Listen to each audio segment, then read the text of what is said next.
In the 40s and 50s, it was the place to be for the city's black community. In honor of Black History Month, the Now's Katie Johnson takes us to the Sunset Lounge to show us why the city is trying to spruce it up and revitalize the surrounding neighborhood, too.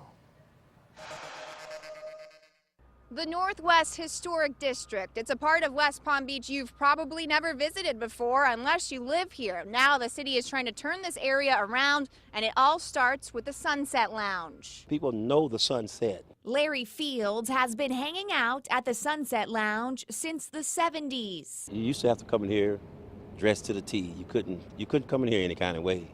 You had to be clean and sharp.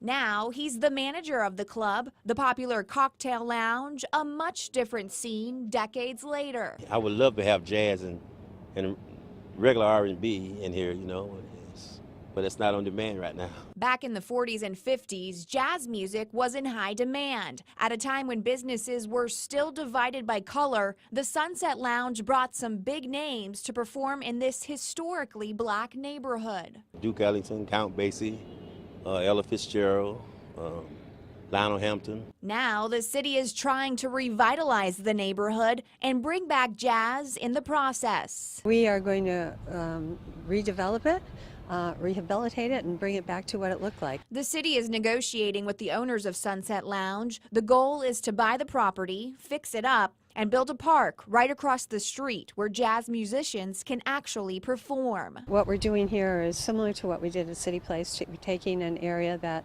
was blighted and fixing it up and making it, but the difference is that we're being respectful of the history here. City officials also want to renovate some old homes off 7th Street and create a spot for restaurants. The project is expected to begin in the spring of next year and should be completed by the start of 2017. In West Palm Beach, Katie Johnson for the Now South Florida.